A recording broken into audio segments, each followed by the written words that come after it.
அப்போ என்ன ஆச்சுன்னா, ஒரு வீரப்பன் சார் வந்து காமெடி ட்ராக் எழுதினால அவரால் டைரக்டர் ஆக முடியலன்னு ஒரு மாயை.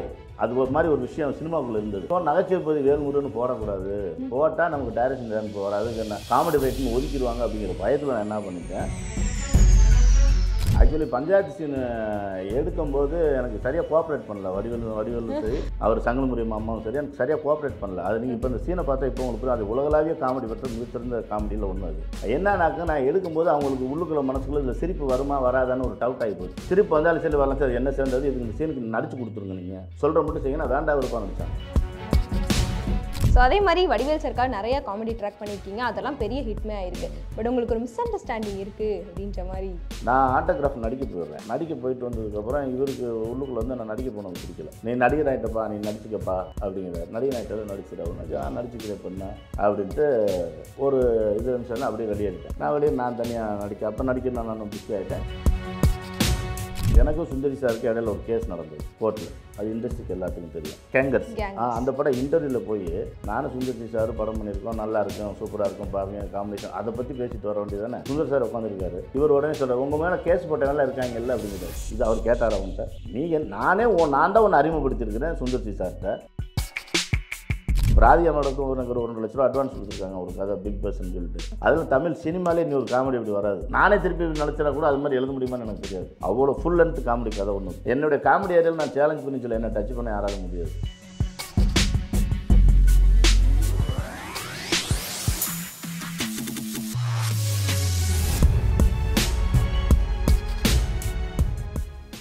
சேனல் 5 சினிமா வியூவர்ஸ் எல்லாத்துக்கும் ஒரு பெரிய ஹாய். நான் உங்கள் விஜய் சத்யா.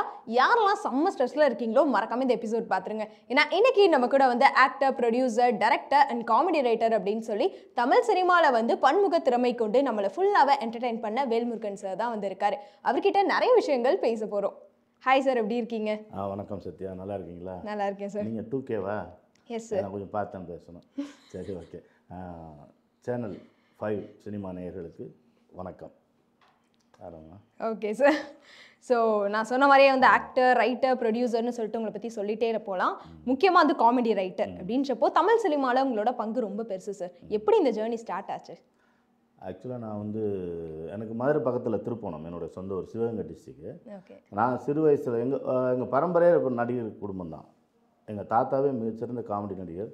பப்புன் சண்முகம் சேர்வேன்னா அவர் தென் மாவட்டங்களில் எல்லாருக்கும் தெரியும் அவரை. அந்தளவுக்கு ஃபேமஸான ஒரு ஆக்டர். அதுக்கப்புறம் எங்கள் அப்பா பொலிட்டிக்கல் அரசியலுக்கு போயிட்டாங்க, சினிமாவுக்கு வரல. கொஞ்ச நாள் வந்திருக்காங்க, அப்புறம் அவங்களும் நாடகத்தில் ஓகே நடிச்சுட்டு அப்புறம் அவங்களும் அப்படியே அரசியல் போயிட்டாங்க. அப்புறம் நான் சினிமாவுக்கு வரணும்னு எனக்கு சின்ன வயசுலேருந்தே ஒரு ஆசை வர ஆரம்பிச்சிது. இதுக்கு முன்னாடி எங்கள் அண்ணன் இருக்கார், அவர் சினிமாவுக்கு வரணுன்ட்டு அவர் மூலம் கிளம்பி வந்துட்டார். இங்கே சங்கிலி முருகன் ப்ரொடியூசர் இருக்கிறாங்க, பெரிய வில்லன் ஆக்டர் ப்ரொடியூசர், அவர் எங்கள் மாமா. ஸோ அவரை பார்க்க வந்துட்டு எங்கள் அண்ணன் வந்து இங்கே சினிமாக்குள்ளே சுற்றிட்டு அவரால் ஜீரணிக்க முடியல. ஒரு வருஷம் மூலமாக சுற்றினார். எங்கள் அப்பா என்ன சொல்லிட்டாரு, ஒழுங்காக இங்கே வந்து வேலையை பாடுறா, அதெல்லாம் ஒன்று சரிப்பட்டு வரான்னு சொன்னோன்னே எங்கள் அண்ணன் ஊருக்கு போய் அவர் எஸ்ஏ ஆகிட்டார். ஓகே. ஸோ அவர் எஸ்ஏ வேலை பார்த்துருந்தார். எனக்கு சின்ன வயசுலேருந்தே நமக்கு வந்து பகவத்கீதை, பைபிள், குரான் எல்லாமே பாக்கியராஜ் படங்கள் தான். ஸோ பாக்கியராஜ் படங்களை பார்த்து பார்த்து வளர்ந்தோன்னா நம்மளும் அவர் மாதிரி ஆயிரணும், சினிமாவுக்கு போகணுன்னு ஒரு உந்துதல் இருந்துக்கிட்டே இருந்தது. ஸோ அதன் அடிப்படையில் தான் நான் சினிமாவுக்கு வந்தேன். ஓகே. நான் 90ல் வந்தேன் சினிமாவுக்கு. அவரை வந்து என்னோடய கேரியரை வந்து ஸ்டார்ட் பண்ணேன். Okay sir. So career start பண்ணும்போது அசிஸ்டன்ட் ஆக்டராக இருந்து ரைட்டர், டைரக்டர், நடிகர் அப்படின்னு சொல்லி நிறைய விஷயங்கள் இருக்குது. எப்படி அந்த ஜேர்னியில் எப்படி போயிட்டுருக்கு? அப்போ இங்கே வந்து எனக்கு எங்கள் வல்லரசு படம் பண்ணார் இல்லைங்களா, மகாராஜன்னு சொல்லி டைரக்டர், அவர் ஒரு மாமா தான் எனக்கு. ஸோ அவர் என்ன பண்ணார்னா, என்னை வந்து மில் தொழிலாளின்னு ஒரு படம் ஷூட்டிங், அப்போ ராமராஜன் சார் பீக்கில் இருக்கார். ஸோ அந்த படத்தில் வந்து என்னை அசிஸ்டன்ட் டைரக்டராக டேரக்டர் ஜெகநாதன் சார்கிட்ட சேர்த்து விட்டுறாரு. ஸோ நான் அவர் கூட ட்ராவல் பண்ணும்போது கிட்டத்தட்ட ஒரு 6-7 படம் எங்கள் ஜெகநாதன் சார்கிட்ட அசிஸ்டண்ட்டாக ஒர்க் பண்ணேன். அப்போ பெரிய மருதுன்னு ஒரு படம் எங்கள் சங்கிலிமுறை மாமா ஆரம்பிக்கிறாங்க. அவங்க கம்பெனி அசோசியேட்டாக போய் நான் வேலை பார்க்குறேன். அப்படி வேலை அதில் என்கே விஸ்வநாதன் சார் டைரக்டர், இப்போ விஜயகாந்தன்னே ஹீரோ. ஸோ அந்த படத்துக்கு வந்து காமெடி எழுத ராஜகோபால்னு கவர்மெண்ட் எழுத ராஜகோபால்னு ரைட் வந்திருக்கிறாரு. அப்போ ராஜகோபால் அண்ணனுக்கு எனக்கும் பழக்கம் ஏற்படுது. ஸோ நான் அசன் 2 பேர் இருந்துட்டு இருக்கும்போது பார்த்தா, இப்போ அந்த படம் முடிஞ்ச உடனே அப்புறம் கவர்மெண்ட் சீனியர்னா ரொம்ப பீக்கில் இருக்காங்க. அப்போ அவங்களுக்கு காமெடி ட்ராக் எழுதும்போது இப்போ ராஜகோபால் அண்ணனோட நான் ஜாயின் பண்ணுறேன். அதுக்கப்புறம் நிறையா படங்கள் கவுண்டமணி செந்திலுக்கு எழுத ஆரம்பிக்கிறேன். அப்படி ஒரு கேரியர் ஸ்டார்ட் ஆச்சு. அதுலேருந்து ரைட்டிங் இது அப்படியே போச்சு. அதுக்கப்புறம் வடிவேல் அண்ணன் என்ட்ரி ஆனார். அப்புறம் அவருக்கு எழுத ஆரம்பித்தோம். அதுக்கப்புறம் மணிவண்ணன் சாருக்கும் எழுதியிருக்கிறேன், விவேக் சாருக்கும் எழுதியிருக்கிறேன். அப்புறம் காமெடி ட்ராக் லைஃப் அப்படி போக ஆரம்பிச்சது. அதுக்கப்புறம் தான் டைரக்ஷனுக்கு வந்தது. Okay sir. ஸோ இந்த காமெடி ட்ராக் அப்படின்றப்போ காமெடி பண்ணுறதே ஒரு பெரிய விஷயம் அப்படின்னு தான் சொல்லணும். அது கவுண்டமணி சார் செந்தில் சாரோட காம்பினேஷன்லாம் மறக்கவே முடியாது. இப்போ வரைக்கும் எல்லாத்துக்குமே பிடிச்ச ஒரு விஷயம் தான். ஸோ அவங்களோட அந்த காம்பினேஷன் எப்படி இருந்துச்சு உங்களுக்கு? சார் ரொம்ப நல்லாயிருக்கும். அதில் அவங்களோட ஒர்க் பண்ணுறதுலாம் நம்ம செஞ்ச பாக்கியம்னு நினைக்கிறேன். ஏன்னா சினிமாவை அப்படி நேசிப்பாங்க அவங்க. சொன்ன டயத்துக்கு வந்துடுவாங்க. அது மட்டும் இல்லாமல் அது அவங்களோட உயிராக நினைப்பாங்க. சிலர்லாம் இப்போ அப்படி கிடையாது. அவங்க நினச்ச நேரத்துக்கு வர்றது, நினச்ச நேரத்துக்கு நடிக்கிறது, ப்ரொடியூசர்ஸுக்கு தேவையில்லாமல் லாஸ் பண்ணுறது, அந்த வேலையெல்லாம் அவங்கள்ட்ட இருக்காது. சம்பளம் வாங்கிட்டாங்கன்னா கரெக்டாக வந்துடுவாங்க, கரெக்ட் டயத்துக்கு நடிப்பாங்க, கரெக்ட் டயத்துக்கு முடிச்சு கொடுத்துட்டு போயிடுவாங்க. ஃப்ரீயாக இருந்தாங்கன்னா ஃபோன் பண்ணி, சார் இன்றைக்கி ஃப்ரீயாக இருக்கிறேன், நம்ம உங்களுக்கு ஷூட்டிங் எடுத்துங்க அப்படிலாம் சொல்லுவாங்க. ஸோ அவங்க அளவுக்குலாம் இப்போ யாரும் கிடையாது. சினிமா நேசிக்கிற ஆட்கள் கிடையாது. Okay sir. ஸோ நிறைய காமெடி ட்ராக் எழுதியிருக்கீங்களே, கவுண்டமணி சார் செந்தில் சாரோட அந்த காம்பினேஷன் பார்க்குறப்போ அவங்க கேஷுவலாக பேசுகிற மாதிரி தான் இருக்கும். ஸோ நீங்கள் எழுதி கொடுத்ததை மட்டும்தான் பேசுவாங்களா, இல்லை அவங்களே ஃப்ளோவில் என்ன விஷயம் வருதோ அதெல்லாம்? இல்லை இது கவுண்டமணி நல்லா கொஞ்சம் ஃப்ளோ பண்ணுவார். ஓகே. அவர் மாடலேஷனை வேறு நம்ம எழுதி கொடுத்துருவோம். அதோட டெவலப்மெண்ட்ஸு கொஞ்சம் நல்லா பண்ணி அப்புறமா பண்ணுவார். கவுண்டமணி நல்லா கொஞ்சம் நாலேஜபுளாக இருக்கும் அவர் பண்ணும்போது. Okay sir. ஸோ அதே மாதிரி இன்டர்வியூ மூலமாக நிறைய பேத்துக்கு தெரியும். ஏன்னா வின்னர் படத்தில் கைப்புள்ள கேரக்டராக இருக்கட்டும், மிடில் கிளாஸ் மாதவன்லேருந்து அந்த ஆட்டோக்காரன் கேரக்டராக இருக்கட்டும், ஸோ உங்களோட காமெடி எல்லாமே இப்போ வரைக்குமே பீக்கில் இருக்குது. நிறையா மீம் டெம்ப்ளேட்டில் உங்களை தான் பார்க்க முடியுது. பட் நீங்கள் தான் எழுதுனீங்க நிறைய பேருக்கு தெரியாது. ஸோ அந்த ஒரு அதுக்கு காரணம் என்னன்னு கேட்டிங்கன்னா, ஏ வீரப்பனும் காமெடி ரைட்டரு. அவர் தான் அந்த கரகாட்டக்காரன் காமெடியில் எழுதினார். அது இல்லாமல் பழைய படங்கள் நாகேஷ் படங்களுக்கு அதிகமாக எழுதினது அவர் தான். அவர் தான் வந்து இந்த ருத்ரதாண்டவன் படத்தில் வந்து சிவன் நேரடியாக தோன்றுவார், நாகேஷ் பூஜாரியாக இருப்பார். அந்த படம் ஃபுல்லாக பயங்கர காமெடியாக இருக்கும், சட்டையராக இருக்கும். அவர் தான் சொன்னார், ஒரு குரூப் நின்று சண்டை போட்டுக்கிட்டு இருப்பானுங்க, எதுக்குடா சண்டை போடுறீங்க அப்படின்னு. இல்லை நாட்டை பிரித்து கொடுத்துருங்கன்னு வாங்க, தமிழ்நாட்டை பிரித்து கேரளா தனித்தனியாக பிரித்து நாட்டை கொடுங்கன்னு அவர் வந்து சொல்லுவார். அப்போ வைக்கிறான்னு சொல்லிட்டு, ஒரு நாட்டை பிரிச்சிங்கனாக்கா உங்களால் ஒரு மசால் வடை கூட திங்க முடியாது. ஏன்னா பருப்பு ஆந்திராவில், மிளகா ஆந்திராவில் விளையுது, பருப்பு மகாராஷ்டிராவில் விளையுது, வெங்காயம் இந்த ஸ்டேட்டில் விளையுது, இதெல்லாம் ஒன்றா சேர்ந்த தண்டை மசாலா விளைய திங்க நாட்டையாண்டா பிரிக்கின்னு போராட்டிங்கன்னு மிகப்பெரிய விஷயத்தை சொன்னவர். இது மாதிரி அவருடைய காமெடி ட்ராக்கள் வீரப்பண்ண எழுதினா சோசியலுடைய நிறையா இருக்கும். அந்த ருத்ரதாண்டம் படம் ஃபுல்லாகவே சோஷியல் விஷயம் தான் பேசியிருப்பார். அதுவும் சாமியை வச்சு பண்ணியிருப்பார். அவருடைய பாதிப்பு எனக்கு நிறையா இருக்கும். அப்போ என்ன ஆச்சுன்னா, அவர் வீரப்பன் சார் வந்து காமெடி ட்ராக் எழுதினா அவரால் டைரக்டர் ஆக முடியலன்னு ஒரு மாயை, அது ஒரு மாதிரி ஒரு விஷயம் சினிமாவுக்குள்ளே இருந்தது. ஸோ நகைச்சுவை பதி வேல்முருகன்னு போடக்கூடாது, போட்டால் நமக்கு டைரக்ஷன் தான் வராது, என்ன காமெடி ரைட்டுன்னு ஒதுக்கிடுவாங்க அப்படிங்கிற பயத்தில் நான் என்ன பண்ணிட்டேன், என் பேரை எங்கேயுமே நகைச்சுவை பதின்னு போட வேணான்னு சொல்லிட்டேன். ஓகே. நீங்களா சொன்னது? நானே சொன்னது தான். இதில் எந்த இதுவும் கிடையாது. நான் எனக்கு வேணாங்க, நீங்கள் எழுதுறவங்க யார் வேணாலும் அந்த படத்தோட டேரக்டர்ஸ் வச்சுக்கிட்டு போட்டோம், என் பேர் நகைச்சுவை பதின்னு வர வேணாம் அப்படின்னு நான் சொல்லிவிட்டேன். பட் பேமெண்ட்டெல்லாம் வாங்கிடுவேன். இதனால தான் நான் எழுதுணுன்னு உங்களுக்கு தெரியாமல் போனது. ஆமாம், ஏன்னா நீங்கள் நிறைய இன்டர்வியூஸில் சொல்கிறப்ப தான் தெரியும், ஓ இவரெலாம் இதுதான் இவர் தான். ஆனால் என்னுடைய காமெடிக்கு தனி முத்திரை இருக்கும். கண்டிப்பாக அதை வந்து யாருமே ஃபீட் பண்ண முடியாது. அது எல்லாத்துக்கும் நடந்த சம்பவமும் இருக்குது என்கிட்ட. இந்த ட்ராக் ஒன்று உருவாகுதுன்னா அதுக்கு பின்னாடி உண்மையில் நடந்த சம்பவமும் எனக்கு இருக்குது. அது அவங்களால சொல்ல முடியாது. என் ட்ராக்னு சொன்னால் கூட மாட்டிப்பாங்க, நாங்கள் காரணம் கேட்டால் மாட்டிப்பாங்க. அதுதான் என்னோட ஸ்பெஷாலிட்டி. அதில் காமெடிஸ் எல்லாமே ஒரிஜினலாக நடக்கிறத வச்சு எழுதிடுவீங்க அப்படியே. அப்போ வந்து அந்த எழுதுனவங்களா கேட்க மாட்டாங்களா, நீங்கள் பாட்டுக்கு யாரையாச்சும் எழுதிட்டு போயிடுறீங்க? எல்லாம் சொந்தக்காரங்களாக தான் இருப்பாங்க. ஓகே. இந்த நேசம் புதுசு அது உங்களோட படம், நீங்கள் டைரக்ட் பண்ண படம் ஃபுல்லாகவே காமெடி வந்து செம்ம மாசாக இருக்கும் சார். அது நம்ம வடிவேல் சாரோட காமெடிஸாக இருக்கட்டும், அந்த பஞ்சாயத்து சீனு, அதுக்கப்புறம் வந்து இந்த குருநாதா காமெடி. ஸோ அதை பற்றி சார். ஆக்சுவலி பஞ்சாயத்து சீனு எடுக்கும்போது எனக்கு சரியாக கோஆப்ரேட் பண்ணல வடிவேலும் சரி, அவர் சங்கல்முறை அம்மாவும் சரி, எனக்கு சரியாக கோஆப்ரேட் பண்ணல. அது நீங்கள் இப்போ இந்த சீனை பார்த்தா இப்போ உங்களுக்கு புரியும், அது உலகளாவிய காமெடி பெற்ற மிகச்சிறந்த காமெடியில் ஒன்று. அது கண்டிப்பாக என்னன்னாக்க, நான் எடுக்கும்போது அவங்களுக்கு உள்ளுக்குள்ள மனசுக்குள்ள இதில் சிரிப்பு வருமா வராதான்னு ஒரு டவுட் ஆகி போச்சு. இதனால் எனக்கு கரெக்டாக கோஆப்ரேட் பண்ணல. நடிக்கும்போது நானாக க்ளோஸ் அப் எடுத்து கொஞ்சம் சரி எனக்கு வருதோ வரலையா, சரி டேரக்டராக நான் அதை எடுப்பேன், நான் அதை எடுத்துடுறேன் கான்ஃபிடென்ட்டாக.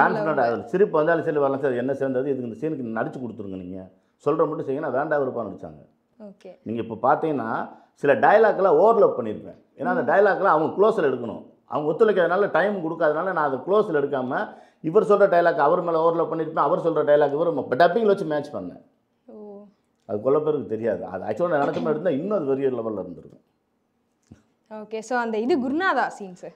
குருநாதா சீன் வந்து நிறைய இன்டர்வியூவில் சொல்லிட்டேன். அந்த குருநாதா எங்கள் மாமா தான். அவர் ஆக்சுவலாக அது நிறையா இன்டர்வியூவில் சொல்லிட்டேன், பட் இருந்தால் கூட சொல்கிறேன். எப்படின்னா, எங்கள் மாமா ஒருத்தர் இருந்தார் ஊரில். அவர் என்ன பண்ணுவார்னா, நைட்டு வரும்போது கடையை அடைச்சிட்டு, தேங்காய் கடை அடைச்சிட்டு, அப்போ துண்டு தோலில் போடுவாங்க இல்லையா, பெரிய துண்டு, அந்த துண்டு முனையில் வந்து ஒரு தேங்காய், கொஞ்சம் அந்த பொரிகடலை சட்னிக்காக வாங்கி முடிஞ்சு வச்சுக்கிடுவார். அப்புறம் புரோட்டா வாங்கி பார்சல் கட்டி அதையும் உள்ளே சேர்த்து ஒரு முடிஞ்சு பின்னாடி போட்டுப்பார். போட்டுட்டு ஒரு ஃபுல் போதையில் நடந்து வந்துட்டே இருப்பார். அப்படியே வந்துகிட்டே இருப்பார். வந்துட்டு இருந்தோம். நாங்கள்லாம் திருப்பணத்தில் கோயனா இந்த ஒரு வார்த்தை மட்டும் தான் சொல்லுவார். கோயனானா என்னென்னா திருப்பணத்தில் அவனை அவ்வளோ ஈஸியாக நினச்சிட்டிங்களாடா அப்படிங்கிற மாதிரி அர்த்தம் அது. பெரிய ஆளு. அப்போ நாங்கள் என்னால் பயங்கரம் எனக்கு எத்தாலும் என்ன அப்படின்னு சொல்லிவிட்டு இந்த ரோட்டில் இந்த பக்கம் அந்த பக்கம் இஜெட்டு மாதிரி போவார். அப்படியே நடந்து நடந்து வந்துட்டு இருப்பார். நாங்கள் ஒரு ஏரியாவில் உட்காந்துருப்போம். ஒரு பங்கடை பெட்டிக்கடையில் உட்காந்துருப்போம். நாங்கள் ஒரு 4-5 பேர். டே மாமா வர்றாரா அப்படின்னா அது ஒருத்தருக்கு சித்தப்பான்னு சொல்லுவாங்க. சித்தப்பா வராரு. டே தலைவங்க என்ன கொண்டு வராப்புல பொட்டணம் எப்பவுமே ஒரு பொட்டணம் இருக்கும்ல. நாங்கள் உட்காந்துருக்க இடத்துலேருந்து கொஞ்சம் தூரம் தள்ளினீங்கன்னா கவர்மெண்ட்டுடைய அந்த டியூப் லைட்ஸ் எல்லாம் இருக்கும் வரிசையாக. அது அந்த வெளிச்சம். அது அந்த ஏரியாவுக்கு பர்டிகுலர் ஏரியாவுக்கு 3 லைட்டு பீஸாக போய் எரியாமல் கிடந்துச்சு இருட்டாக இருந்தது. இது தலை எப்படியே வருவார். ஆனால் வந்தோன்னே போலீஸ் ஸ்டேஷன் கிராஸ் பண்ணி தான் வருவார். போலீஸ் ஸ்டேஷனை பார்த்தோன்னா நேரம் நடப்பார். இந்த இஜெட்டெல்லாம் இருக்காது.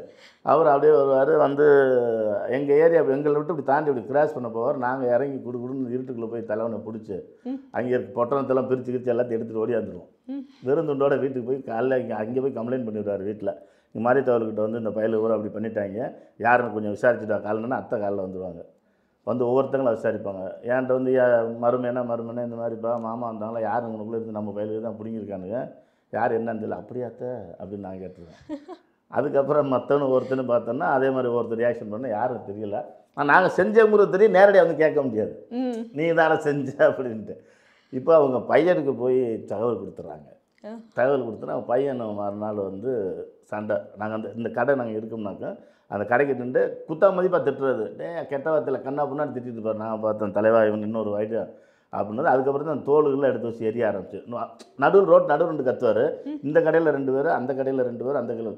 அப்போ உங்கள் கடைகளில் பூரா அந்த சாத்துக்குடி தோல், எலுமிச்சம்பழத்தோல் சர்பத்து போட்டு கிடக்கும், வாழைப்பழத்தோல் கிடக்கும். இதெல்லாம் ஆளாளுக்கு எடுத்துக்கிட்டு இங்கிட்டு கத்திக்கிட்டு இருக்கும்போது இங்கே எரியுறது, இங்கிட்டு கத்திக்கிட்டு இருக்கும்போது இங்கே எரியுது. இப்படி எரிய விட்டு அடித்து முடிச்சது. அவன் ஓடிட்டா. அப்புறம் சண்டையில் நடந்து அப்படி முடிஞ்சிருச்சு. இதை படமாக பண்ணும்போது எப்படி பண்ணலாம் அப்படின்னாக்கா, இப்போ வடிவேல் வந்துடுவார். வடிவேல் தான் பையன். இந்த எரி வாங்கினாரு மாமாவோட பையன். அது மாதிரி வடிவேல் சீக்வன்ஸ் வச்சுட்டு வடிவேல் எரிய விட்டு வாங்கிட்டு இவன் போய் குருநாதர்னு ஒரு புது ஐட்டத்தை கொண்டு வரட்டும், அவருக்கு வேறு ஐட்டத்தை அட்டாக் பண்ணுவா அப்படிங்கிறது தான் குருநாதர்னு கூப்பிட்டு வருவார். அந்த குருநாதராக நடித்தவர் வந்து ஃபைட் மாஸ்டர் கிருபாசங்கர்னு பெரிய மாஸ்டர். அவர் நீதிக்கு தலைவனுங்க எம்ஜிஆர் படத்தில் பைக் ஓட்டினவர். அவர் தான் 5 நம்பர் பைக் அவருக்கு 2 போட்டு ஓட்டினவர். அவர் கரெக்டாக சிக்கினார். எங்கள் படத்துக்கு மாஸ்டராக போட்டிருந்தேன். கரெக்டாக இருந்தார் குருநாதருக்கு. அதே அறுவலோடு வந்தோன்னா இவருக்கு போடுற சாணி மாட்டை ஐட்டத்தையும் மனசு ஐட்டத்தையும் மிக்ஸ் பண்ணி அடிச்சுட்டாங்களே அப்படின்னு கற்று. ஏன்னா ரோட்டில் அவவே பயந்துக்கிட்டு இருந்தால் சும்மா ஒன்றை கூட்ட வந்து சந்துக்குள்ளே வச்சு அடி வாங்க விட்டோன்னா அப்படி ஒரு ஃபினிஷிங் இருக்கும். அதில் அது நடந்த சம்பவத்தை கொஞ்சம் மிக்ஸ் பண்ணி அப்படி அடிச்சு. உங்களோட நிறைய காமெடி வந்து நடந்த சம்பவத்தை தானே பண்ணுறீங்க. அந்த பஞ்சாயத்து சீனுமே எங்கேயோ நடந்த சம்பவம். ஆமாம், அது எங்கள் அண்ணன் பையன் ஸ்கூலில் படிச்சுட்டு வந்து சின்ன பையனாக இருக்கும்போது வீட்டுக்குள்ளே வந்தான். நான் சென்னையிலேருந்து போயிருந்தேன். அது அப்போ செகண்ட் ஸ்டாண்டர்டோட படிச்சுட்ருக்கிறேன். அப்போ உள்ளே வந்தோன்னே இப்படி பேக் அப்படி தூக்கி போட்டு மலை மருத மலை அந்த சாங் ஃபுல் சாங் பண்ணான். எனக்கே அந்த மலை மருத மலை அதுக்கு மேலே லிரிக் தெரியாது. ஆமாம், அந்த 3 லிரிக் தெரியாது. ஸோ அவன் ஃபுல் சாங் பாடினான். அப்போ நான் கூப்பிட்டு வச்சு கேட்டேன், வாடா இது ஃபுல் சாங் பாடுறிய, கிளாஸில் எத்தனை வரேங்க அப்படின்னா 15 அப்படின்னு சொன்னான். சரி உங்கள் கிளாஸில் எத்தனை 30 அப்படின்னா 30 பேர்த்தில் 15 வாங்குறதில்ல, இது பாடத்தில் இந்த மனப்பாடம் பண்ணியிருந்தேன்னா நீ ஃபஸ்ட்டாகவே வந்துருக்கலாம்னோடா அப்படின்னு ஏன்டா படிக்க மாதிரி லேசாக தலையில் தட்டினோன்னு அழுதுகிட்டே இருந்தான். அவர் அழுதுட்டு இருக்கும்போது எங்கள் அண்ணி உள்ளே வேலை பார்த்துட்ருக்காங்க. இவன் இங்கே கீழே வந்து அழுதுட்டு இருந்தேன். விடுறா அப்பா தானடா அடித்தேன், என்ன அப்பா தானே அடித்தேன் அப்படின்னா. விடுறா அப்படின்னா. டேய் சித்தப்பா தான் அடித்தேன், பேசாமரு என்ன பேசாமரு அப்படின்னா. அந்த கடைசி வார்த்தையை பிடிச்சி பேச ஆரம்பித்தேன். எங்கள் அண்ணி உள்ளேருந்து கத்தப்படுறாங்க, டேய் விடுறா அப்பா தான் அடித்தேன், என்ன விடுறா அப்பா தான் அடித்தேன். அதுக்கு சவுண்டுக்கு அந்த லெவல்லே கொடுத்தான் இந்த எண்டு பிட்டை.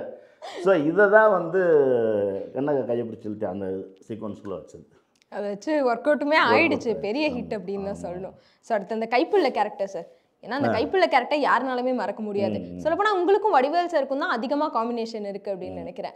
ஏன்னா அவரோட படங்கள் வந்து பேர் சொன்னதை தாண்டி அந்த காமெடி பேர் சொன்னாதான் எல்லாத்துக்குமே தெரியும். அந்த கைப்புள்ள கேரக்டர் ஆக்சுவலாக அது வந்து எப்படி முதல்ல அந்த அந்த காம்பை உருவாச்சுனாக்கும் சுந்தர்சி சாரு கூட நான் ஒர்க் பண்ணணும் காமெடி எழுதணுன்ட்டு சோன்னு சொல்லி அவரோட ஃப்ரெண்டு ராஜா ஸ்டில் ஃபோட்டோகிராஃபர் வந்தார். அவருடைய பெஸ்ட் ஃப்ரெண்ட் அவர் கூட இருப்பார். அவர் வந்து என்னை கூப்பிட்றாரு, இந்த மாதிரி சாருக்கு வந்து நீங்கள் படம் எழுதி கூப்பிட்றாரு வாங்க அப்படின்ட்டு. அப்போ அவர்கிட்ட போய் நான் பேசி நான் கதை ஒரு லைன் பண்ணலாம் அப்படி பண்ணலான்னு பேசும்போது அப்போ அவர் என்ன சொன்னார்னாக்கா, எனக்கு கவுண்டமணி செந்தில் வச்சு எழுதுங்க, இல்லைன்னா விவேக் வச்சு எழுதுங்க, எனக்கு அது செட் ஆகும் அப்படிங்கிறாரு. நான் சொன்னேன் எனக்கு வந்து இருங்க, அதுக்கு முன்னாடி வடிவேலுக்கு நான் எழுதிக்கிட்டு இருக்கேன், ஃப்ரெண்டாக நாங்கள்லாம் போயிட்டு வடிவேல் வச்சு உங்களுக்கு புது காம்பினேஷன் டீம் நல்லாயிருக்கும், நான் எழுதி தர்றேன், அது நல்லாயிருக்கும், நான் பாருங்கள் அந்த காம்பினேஷன் கரெக்டாக இருக்கும் அப்படின்னு. இல்லை வேலை எனக்கு வடிவேல் வச்சு எதுக்கு எனக்கு ஐடியா இல்லை, எனக்கு அதெல்லாம் செட் ஆகாது, அவர் மதுரை ஸ்லாங்கு, நீங்கள் இவங்களுக்கே பண்ணுங்க, இருங்க நான் பண்ணி தர்றேங்க, அது நிச்சயமாக நல்லாயிருக்கும் அப்படின்னு வந்தது தான் வின்னர். நீங்கள் தான் சொன்னது வடிவேலு சார் அதில் நடிக்கணும்னு. அது அந்த அது அவர் பேட்டியிலே கூட சொல்லிக்குவார், சுந்தர் சாரே சொல்லியிருப்பார். ஓகே சார், அந்த கைப்புள்ள கேரக்டரோட அந்த எழுதுனது சார் காமெடி ட்ராக் அதை பற்றி. அந்த கைப்புள்ள கேரக்டர் வந்து ஆக்சுவலாக எங்கள் ஊரில் வந்து நாங்கள் கபடி டீம் வச்சுருந்தோம். ஓகே. வருத்தப்படாத வாலிபர் சங்கம்னு எங்கள் கபடி டீம் பேர். ஏன்னா நாங்கள் இப்போ கபடி விளாட போகும்போது ஒவ்வொரு பேர் வைப்போம், அந்த பேர் சென்டிமெண்ட் பார்ப்போம். முதல்ல வந்து தோற்றால் கவலை இல்லைன்னு ஒரு டீம், தோற்றால் கவலைன்னு இப்போ விளாண்டோன்னு தோத்துட்டோம். என்னடா டீம் பேர்லேயே தோத்தான்னு முதல்ல வருது, அப்புறம் தோக்காம என்ன செய்வோம் அப்படின்னு வேறு பேர் வைக்கலான்னு முடிவு பண்ணோம். அப்புறம் திருப்பி எங்கள் டீமுக்கு வேறு பேர் வச்சோம், தொட்டால் சாக்கடிக்குன்னு வைப்போம் அப்படின்னு சொல்லி. அப்போ தொட்டால் சாக்கடிக்குன்னு ஒரு டீம் போய் அதுவும் தோற்று போகுது. என்னடா பேர் பண்ணலாம், டேய் எதுக்கு எடுத்தாலும் தோக்குறோம், இனிமேல் வருத்தப்படாத வாலிபர் சங்கம் நம்ம அப்படின்னு சொல்லி அப்படி ஒரு பேரை கொண்டு வந்தோம். ஆக்சுவலி இது பழனியில் வருத்தப்படாத வாலிபர் சங்கம்னு எங்கேயோ ஒரு போர்டு இருக்கும், ஏதோ ஒரு சங்கம் வச்சுருக்கோம். அதெல்லாம் பின்னாடி இந்த வருத்தப்படாத சங்கம் படம் வச்சுருந்தாங்களே அவங்க இவங்க மேலே கேஸ் போட்டிருக்காங்க. நாங்கள் வருத்தப்படாத வாலிபர் சங்கம் கபடி டீம் எங்களுக்கு, நாங்கள் அப்படி விளாண்டுக்குவோம். அப்போ நாங்கள் பசங்கள் இருக்கோம் இல்லையா, நாங்கள் பசங்க வரும் அப்படி தான். ஆனால் அந்த என்ன அந்த சீக்வன்ஸ் அதில் வச்சுருப்போமோ இதெல்லாம் நாங்கள் பண்ணுற காமெடி தான். தெருக்குள்ள சைக்கிள் விட்டு ஏற்றுறது, ட்ரை சைக்கிளில் போகும்போது பண்ணுற சேட்டைகள் பண்ணுறது, அந்த ட்ரை சைக்கிள் கொடுத்துருப்போம் இல்லையா வடிவேலுக்கு, அதெல்லாம் உட்காந்து தள்ளி ஓட்டிகிட்டு வருவாங்கல்ல, அதில் ஊரில் எங்களுக்கு சோடா கம்பெனியில் இருக்கும். அப்போ வந்து இந்த ட்ரை சைக்கிள் தான் இருக்கும், அந்த ட்ரை சைக்கிள் எடுத்துகிட்டு போய் தான் சேட்டை பண்ணுவோம். ஓகே. ஸோ நாங்கள் பண்ண சேட்டையில் வச்சுக்கிட்டு இந்த வருத்தப்படாத வாலிபர் சங்கம் என்ன செய்யலாம், சினிமாக்குள்ளே என்ன ட்ராக் பண்ணலான்ட்டு உருவானது தான் அந்த வருத்தப்படாத வாலிபர் சங்கம். Okay sir. ஸோ சீரியஸ்லி அதெல்லாம் மறக்கவே முடியாது, நீங்கள் சொல்ல எனக்கு விஷுவல் வருது வடிவேல் சாரோட அந்த இதெல்லாம். ஸோ அதே மாதிரி வடிவேல் சாருக்காக நிறைய காமெடி ட்ராக் பண்ணியிருக்கீங்க, அதெல்லாம் பெரிய ஹிட்மே ஆயிருக்கு. பட் உங்களுக்கு ஒரு மிஸ் அண்டர்ஸ்டாண்டிங் இருக்குது அப்படின்ற மாதிரி. ஆமாம், அது என்ன ஆக்சுவலி என்ன நடந்ததுன்னா, நான் ஆட்டோகிராஃப் நடிக்க போயிடுறேன். நடிக்க போயிட்டு வந்ததுக்கப்புறம் இவருக்கு உள்ளுக்குள்ளே வந்து நான் நடிக்க போனது பிடிக்கல. ஆனால் நீங்கள் நடிக்கிற அறிமுகமான படம் அதுதான். ஆமாம், அறிமுகமான படம் தான். அதுக்கப்புறம் அவருக்குள்ளே கொஞ்சம் சின்ன சின்ன என்ன பண்ணுறாரு, மன வருத்தத்தில் நம்மளோட கான்டாக்ட்ஸ் இல்லை, கொஞ்சம் இதாச்சு. சரி ஓகே. எதனால நீங்கள் நடிக்க போனதில் அவருக்கு என்ன ஆச்சு திடீர்னு? திடீர்னு அது அவர் மனசுக்குள்ள என்ன நினச்சாருன்னு தெரியல. நீ நடிகர் ஆகிட்டப்பா, நீ நடிச்சுக்கப்பா அப்படிங்கிறார். நடிகர் ஆகிட்டாலும் நடிச்சிட ஒன்று, நான் நடிச்சுக்கிறேன் பண்ண அப்படின்ட்டு ஒரு நிமிஷம் அப்படியே வெளியேறிட்டேன். நான் தனியாக அப்போ நடிக்க நான் பிஸி ஆகிட்டேன். அவர் அப்படியே போயிட்டார். ஆனால் அவர் என்ன சொல்கிறாரு பாருங்கள், எனக்கும் சுந்தரி சாருக்கு இடையில ஒரு கேஸ் நடந்தது கோர்ட்டில், அது இண்டஸ்ட்ரிக்கு எல்லாத்துக்கும் தெரியும். இப்போ ஒரு படம் சுந்தர்சி சாரும் இவரும் கேங்கர்ஸ், அந்த படம் இன்டர்வியூவில் போய் நானும் சுந்தர்சி சாரும் படம் பண்ணியிருக்கோம், நல்லா இருக்கும், சூப்பராக இருக்கும் பாருங்கள் காம்பினேஷன், அதை பற்றி பேசிட்டு வர வேண்டியது தானே. சுந்தர் சார் உட்காந்துருக்காரு, இவர் உடனே சொல்கிறார், உங்கள் மேலே கேஸ் போட்டவங்களாம் இருக்காங்கல்ல அப்படிங்கிறார். இது அவர் கேட்டார் அவன்கிட்ட, நான் தான் ஒன்று அறிமுகப்படுத்தியிருக்கிறேன் சுந்தர்சி சார்கிட்ட இல்லையா, அந்த படம் அவ்வளோ ஒரு ஹிட், அதுக்கப்புறம் காம்பினேஷன் எவ்வளோ ஹிட் பண்ணியிருக்கேன், என்னென்ன படம் ஒர்க் பண்ணி கொடுத்துருக்குறேன் உனக்கு நான் அப்படிங்கிறதெல்லாம் தெரியும், நீ அதை பற்றி மட்டும் தானே பேசிட்டு வரணும். நீ அங்கே இதை பற்றி அவர் நல்ல சுந்தர் சார் எந்த ரியாக்ஷன் பண்ணல, பேசாமல் விட்டார், அது கண்டுக்கிற மாதிரி விட்டார். எனக்கு அவருக்கு ஒரு மிஸ் அண்டர்ஸ்டாண்டிங் இருக்குது அப்படின்னா அது எங்களுக்குள்ள காலப்போக்கில் சரியாக இருக்கும் வாய்ப்பு இருக்குல்ல. நீ அதை போய் தோண்டி உசுப்பேற்றி விட்ற, எண்ணங்கள் சரியில்லை, அவ்வளோதான். கடவுளுக்கு இந்த வாழ்க்கையை கொடுப்பான், அவ்வளோதான். இல்லை ஆமாம், நீங்கள் அறிமுகப்படுத்துனீங்க அப்படின்ட்டு போய் இப்போ அவங்க சேர்ந்துருக்காங்கன்றப்போ அதை இழுக்கக்கூடாது இல்லை. ஸோ அந்த கேஸ் இப்போ என்பிடிஸை போயிட்டு முடிஞ்சிருச்சு. அது ஓகே. அது என்ன கேஸ், என்ன ஆச்சு? வின்னர் படத்தில் உங்களோட கோர்ட் மட்டும் நிறையா இருக்குது, அது விஷயமா பேசணும், அது நிறைய போகும். Okay sir. ஸோ இந்த மாதிரி ஆல்ரெடி இப்போ கோர்ட்டு கேஸு இந்த மாதிரி நிறைய விஷயங்கள் பார்த்துட்ருக்கீங்க. பட் இந்த சினிமா கெரியர் ஆரம்பிச்சு இப்போ 30 இயர்ஸ்க்கு மேலே இருக்கும். ஸோ எவ்வளோ ஸ்ட்ரகிள்ஸ்லாம் ஃபேஸ் பண்ணியிருக்கீங்க? ஆக்சுவலி நான் பெருசாக ஸ்ட்ரகிள் பண்ணல. என்னன்னா நான் வந்த காலகட்டத்திலேருந்து பிஸியாகவே இருந்துட்டேன். சில பேர் சொல்லுவாங்க சினிமாவில் கஷ்டப்பட்டால் தான் லைஃப் கஷ்டப்படணும் இல்லை. நான் வந்த உடனே போய் அசிஸ்டன்ட் ஜாயின் பண்ணிட்டேன். அப்போ ராமராஜ் சார் பீக்கில் இருக்கார், எங்கள் டேரக்டர் புக்கில் வரிசை அசிஸ்டன்ட் 5 படம் வீக்கில் போயிட்டுருக்காரு எங்கள் டேரக்டர். அப்போ ஃபுல்லாக கம்ப்ளீட்டாக ஒர்க் பண்ணிட்டுருக்கிறேன். அதுக்கப்புறம் எனக்கு நகைச்சுவை போய் எழுத வருது. அப்போ பார்த்தா கவுண்டமணி செந்தில் என்ன பீக்கு ஒரு டைமில் 3 காரில் நிற்கும், இங்கிட்ட அங்கிட்டு எந்த கம்பெனி காருக்கு போகிறதுனே தெரியாது, எல்லா பக்கம் எழுதி கொடுத்துட்ருக்கோம். அப்படி வேலை பார்த்துட்டு இருந்தால் அப்படியே கண்டினியூவான வேலைகள் தான். அப்புறம் அசிஸ்டன்ட் ரைட்டர் இப்படி வேலை பார்த்து நான் டைரக்ட் பண்ணி முடிச்சோன்னே பார்த்தா தெலுங்கு படங்கள் நிறையா டிஸ்கஷன் போவேன். நரசிம்ம நாயுடு, இந்திரா, கங்கோத்திரி, சீமசிமுகம் இதெல்லாம் நிறையா ஒர்க் பண்ணியிருக்கேன். அங்கெல்லாம் சூப்பர் டூப்பர் ஹிட் படம். இந்திராலாம் சிரஞ்சீவி சார் படம் பெரிய ஹிட்டு. சின்னி கிருஷ்ணன் கதாசிரியர் என்னை தான் கூப்பிடுவார். அங்கே போய் நான் காமெடி இந்த ஸ்கிரீன் பிளேக்கெலாம் நான் அவர் கூட ஒர்க் பண்ணுவேன். ஸோ அந்த மாதிரி வெளிமாநிலங்களில் உள்ள படங்களுக்கும் நிறையா ஒர்க் பண்ணியிருக்கிறேன். அது எல்லாமே சூப்பர் டூப்பர் ஹிட். ஆனால் அங்கேயும் பிஸியாக இருப்பேன். அப்புறம் எங்கிட்ட வந்து கன்னடத்தில் எஸ் நாராயணன் சார் கூப்பிடுவார். அப்புறம் அவர் சந்திரசேகர் அது இது நிறையா படம் நிறையா பெரிய ஹீரோக்கள் தான் பண்ணுவார். அங்கேயும் பெரிய பிஸியாக இருப்பேன். இப்படி இந்த பக்கம் அந்த பக்கம் பிஸியாக இருக்கும்போது பார்த்தா ஆட்டோகிராஃபுக்கு நடிக்க கூப்பிட்டார் சேரன் சார். அவர் திடீர்னு போன அடிச்சு ஆஃபீஸ்க்கு வாங்க வரல. நான் கூட டிஸ்கஷன் கூப்பிட்றாருன்னு நினச்சி தான் போனேன். ஓகே. அவர் போனதுக்கப்புறம் தான் சொன்னார், இந்த படத்தில் ஒரு கேரக்டர் இருக்குது, நீங்கள் பண்ணுங்கள் அப்படின்னா. சரிங்க சார் அப்படின்னு சொன்னால் அப்போ ஆட்டோகிராஃபில் அந்த ஃப்ரெண்டு கேரக்டர் வந்தது. அது படம் பெரிய சூப்பர் டூப்பர் ஹிட் இல்லையா, இந்தியாவில் பேசப்பட்ட ஒரு பெரிய படம். அது திருப்பி ரீரிலீஸ் ஸ்டார்ட் பண்ண போகிறாரு. ஆனால் அது எக்ஸ்பெக்டேஷன் நிறையா இருக்குது. எப்போ பண்ணாலும் அது ஹிட் ஆகக்கூடிய ஒரு படம். அந்த ஃபீல் அது மாதிரியான ஃபீல் அப்புறம் இப்போ வரைக்குமே அதில் அந்த படம் நீங்கள் பிகினிங்லேருந்து பார்த்தீங்கன்னா ரொம்ப அப்படியே தேட்டர் சீட்டு முனியில் உட்காந்துட்டு பார்க்குற மாதிரியே எடுத்துருப்பாரு. ஒரு மூடோடு அப்படி போயிட்டுருக்கும் படம். அப்போ என் கேரக்டர் என்டிஆனோட தான் சிரிக்கவே ஆரம்பிப்பாங்க. ஜனங்களுக்கு ஒரு சிரிப்புங்கிறதே அந்த படம் ஃபுல்லாக பார்த்துட்டு இருக்கோம், சிரிப்பாங்க. ஸோ அதனால நான் பயங்கரமாக ரீச் ஆகிட்டேன் அந்த படத்தில். ஏன்னா இப்போ நகைச்சுவை கொடுக்கும்போது அவங்க டக்குன்னு ரீச் ஆகிடுவாங்க இல்லையா. கண்டிப்பாக. அப்புறம் அப்போ அதுலேருந்து நடிக்கிற கேரியர் ஸ்டார்ட் ஆகிடுச்சு. ஸோ அதனால் இன்றைக்கி வரைக்கும் அப்படி எழுதுறது நடிக்கிறது போய்கிட்டு தான் இருக்குது. ஸ்ட்ரகிள்லாம் ஒன்றும் கிடையாது. Okay sir. பட் இருந்தாலுமே நீங்கள் பண்ண விஷயங்கள் எல்லா இடத்துலையுமே ஹிட்டாக தான் இருக்குது. அதுக்கான அங்கீகாரம் உங்களுக்கு கிடைக்கல. அது ஒரு ஃபீலிங் இருக்குது தான் செய்யுது. அதுக்கு நான் எடுத்துக்கிட்ட முடிவு தான். அதான் நான் ஏவரப்பன் சாரை பற்றி சொன்னேன் இல்லைங்களா. அதில் பயத்தில் டைட்டில் பேர் போட வேணான்னு சொல்லிட்டேன். அதுக்குள்ள பேருக்கு அது தெரியாமல் போயிடுச்சு. அது நம்மளே எடுத்துக்கிட்ட முடிவு. சரி, அதை நம்ம தான் அனுபவிக்கணும். ஆனால் அதுக்கெல்லாம் நீங்கள் பேர் போட்டிருந்தோம்னாக்கா இன்றைக்கி காப்பிரைட்ஸ் ஆக்டில் போட்டு ஒரு 100 கோடி ரூபா நான் வாங்கியிருக்கலாம். கண்டிப்பாக. ஏன்னா எல்லாமே டெம்ப்ளேட்லேயுமே அந்த காமெடி தான் இருக்குது. உங்களுக்கு தோணி இருக்கா, தெரியாமல் அன்னைக்கு இப்படி பண்ணிட்டோமே, பேசாமல் பேராச்சும் சொல்லி முடிஞ்சிருச்சுன்னு நீங்களே மாட்டிக்கிட்டீங்க, அந்த மாதிரி ஆயிடுச்சு. சரி பரவாயில்ல, பார்த்துக்குவோம். அதை விட பெரிய ஹிட் இன்னும் பண்ணத்தானே போகிறோம். இப்போ நமக்கு இது வரைக்கும் பண்ணதான் பார்த்துருக்கேன். இன்னும் பண்ண போகிறதெல்லாம் பெரிய பெரிய கதையெல்லாம் இருக்குது. இப்போ ராதிகா மேடத்தும் எனக்கு ஒரு 1.5 லட்ச ரூபா அட்வான்ஸ் கொடுத்துருக்காங்க ஒரு கதை, பிக் பாஸ்ன்னு சொல்லிட்டு. அதில் தமிழ் சினிமாலே இன்னும் ஒரு காமெடி அப்படி வராது. நானே திருப்பி நினச்சினா கூட அது மாதிரி எழுத முடியுமான்னு எனக்கு தெரியாது. அவ்வளோ ஃபுல் லென்த் காமெடி கதை ஒன்று பண்ண போகிறோம். ஓ சூப்பர் சார். ஸோ ஆமாம், இப்போ தான் காமெடி எல்லாம் குறைஞ்சிட்டு இருக்கே. அதில் நான் என்னுடைய காமெடி ஏரியாவில் நான் சேலஞ்ச் பண்ணி சொல்ல, என்ன டச் பண்ண யாராலும் முடியாது. அந்த திமுருக்கு கட்சி இருக்குது. எப்போ எழுதுனாலும் நான் ஹிட் கொடுப்பேன்னு மட்டும் எனக்கு தெரியும். இன்னைக்கு ட்ரெண்டிங்கில் இருக்குது. அதில் எனக்கு கான்ஃபிடென்ட். ஓகே. ஸோ என்னைக்காச்சும் ஏதாச்சும் ஒரு காமெடி ட்ராக் எழுதுகிறப்போ இது ஒர்க் அவுட் ஆகுமா அப்படின்னு நீங்கள் ஒரு டவுட்டில் ஏதாச்சும் எழுதியிருக்கீங்களா? இல்லை கண்டிப்பாக அடித்தா ஒர்க் அவுட் ஆகும் அப்படின்ற கான்ஃபிடென்ட் இருக்குமா எப்போவுமே? ஒரு ட்ராக்கு தான் மிஸ் ஆகிடுச்சு. ஆக்சுவலி அது வடிவேலனுக்காக எழுதுனது. ஓகே. மிருகம் படத்தில் அவர் நடிக்க முடியலை. மிருகம் படம் சாமி டைரக்டரு, இந்த ஆதி தான் ஃபஸ்ட்டு படம் ஆதிக்கு. அந்த படத்துக்கு நான் வடிவேலு நடிச்சு தான் எழுதினேன் அந்த ட்ராக். அது நடித்தது கஞ்சா குரூப் நடித்தார். ஸோ அது ஒர்க் அவுட் ஆகாமல் போயிடுச்சு. ஓ, நீங்கள் எழுதுகிறப்ப யோசிச்சு வச்சுருவீங்களா இவங்கள வச்சு பண்ணால் தான் நல்லா இருக்கும்னு சொல்லி? அப்படின்ட்டு. ஓகே. அது மாறுற நேரத்தில் இதாகிடும். அப்படி கஞ்சா கருப்பூர் அந்த ட்ராக்குள்ளே வந்தார், அவர் நடித்தார். நான் நினச்ச அந்த ஃபீல் உள்ளுக்குள்ளே வரல. ஸோ அது கொஞ்சம் எனக்கு நான் நல்ல ஒரு ட்ராக், அது ஒரு அருமையான விஷயம் மிஸ் ஆச்சு. அதே மாதிரி சுதேசிங்கிற ஒரு படம், அதுலேயும் இவருக்கு பண்ணது தான் பண்ணது. அப்புறம் அதில் கஞ்சா கருப்பு சார் நடித்தார். அது இதே மாதிரி ஒரு பெரிய பஞ்சாயத்து சீனு, ரொம்ப அருமையான. அவங்க பஞ்சாயத்து சீனில் ரொம்ப ஹைலைட்டாக நான் எப்பவுமே பண்ணுவேன். அந்த ஆட்டை திருட்டிட்டு பஞ்சாயத்து யாரையுமே பேச விடாமல் பண்ணுவார்ல கண்ணாத்தாள் படத்தில். ஆமாம், அது பாரதி கண்ணன் சார் டைரக்டர். அவர் சொல்லுவார், இந்த மாதிரி இந்த ஆடு தின்னா இந்த இடத்துல இப்படி பண்ணா அப்போ தான் இந்த ட்ரெண்டிங் கொண்டு வந்து அந்த பஞ்சாயத்தில் இவரை தவிர்த்து வேறு எவனும் பேசக்கூடாது அப்படின்னு. அது மாதிரி ஒரு பஞ்சாயத்து நம்ம கையை பிடிச்சது இழுத்தது ஒரு பஞ்சாயத்து. இப்போ அந்த படத்துக்கு சுதேசி படத்துக்கு ஒரு ட்ராக் என்ன எழுதினாக்கா, அதில் பஞ்சாயத்து கூட்டியிருப்பாங்க. அதில் ஒருத்தர் எழுதியிருப்பான், ஐயா இன்னாரெல்லாம் கூட்டிட்டீங்க, இந்த ஊரில் என்ன நடந்துச்சு எது நடந்துச்சுன்னு நீங்கள் இன்னாருங்க என்ன திருப்பி சொல்லல, அது இன்னாரெல்லாம் கேட்டுக்கிறோம் அப்படின்னு அவரு.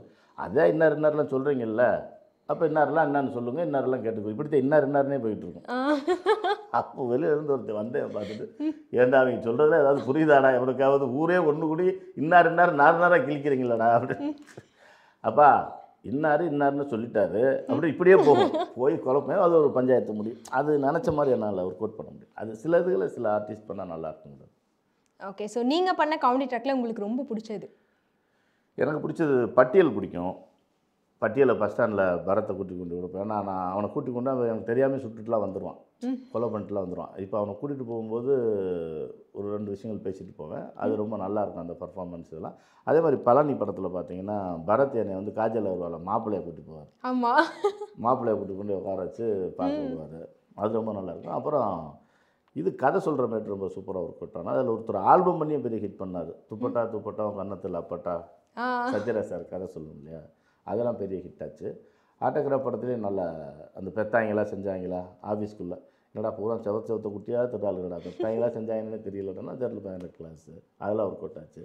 நிறையா படங்கள் ஒர்க் அவுட் ஆச்சு. சுந்தர் சார் படங்கள் எல்லாமே நமக்கு ஒர்க் அவுட் ஆன காமெடிகள் தான். அந்த வேனு கீழே திருடிட்டு ஹீரோயின் வரட்டிட்டு வருவான், திருடிட்டு ஓடிடுவான். ஹீரோயின் வரட்டோட ஓடிக்கிட்டே இருப்பேன், கண்ணில் மண்ணை வலி தூத்திட்டு ஓடிடுவேன். ஹீரோயினுக்கு அவகிட்ட போகாதுன்னு சொன்னால் கேட்டியான்னு அப்படின்னு வச்சுருந்த ஓடி போய் ஒரு வேனு கீழே படுத்துக்கிறேன்.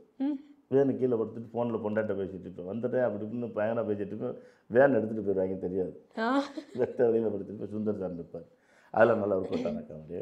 அப்புறம் அதே மாதிரி கலகலப்பில் நடித்ததில் வந்து இந்த ஊருக்கு பொண்ணத்துக்கு போவோம், கலகலப்பு படமே ஹிட்டு தான் எல்லா அதில் நல்லா ஒர்க் அவுட் ஆகுது. எந்த ஊருக்கு பொண்ணத்துக்கு போனாலும் அந்த ஊர் மண்ணை தொட்டு கும்பிட்டு போகிறதாண்டா என்னோட வழக்கம். அந்த கூட 4 பேர் என்ன வந்தாலும் நிற்பாங்க. ஆமாம் ஆமாம், அந்த அதெல்லாம் நல்லா என்ன நடிப்பில் ஒர்க் அவுட் ஆனது. ஓகே சார், எங்களுக்காக ஏதாச்சும் ஒரு காமெடி ட்ராக் பண்ணி காட்ட முடியுமா? அப்போ காமெடி ட்ராக் பண்ணி காட்டுறது சரி, காமெடி ஏதாச்சும் உங்களுக்கு பிடிச்ச ஒரு காமெடி, பஞ்சாயத்து சீனாக இருக்கலாம், இல்லைனா அப்படி வந்து பேட்டியில் சொல்லிட்டோம்னா படமாக எடுக்கிறதுல சிரமமாயிரும்ல. அது என்ன, இப்போ பேட்டியில் சொல்லிட்டோம்னா படமாக எடுக்கும்போது அந்த ட்ராக்கில் ஒர்க் அவுட் ஆகாமல் போயிடும். இது வந்து போட்டு தள்ளிக்கிட்டே இருப்பீங்க, அது ஓடிக்கிட்டே இருக்கேன், எப்போனாலும் நினச்சாலும் ஓடும்.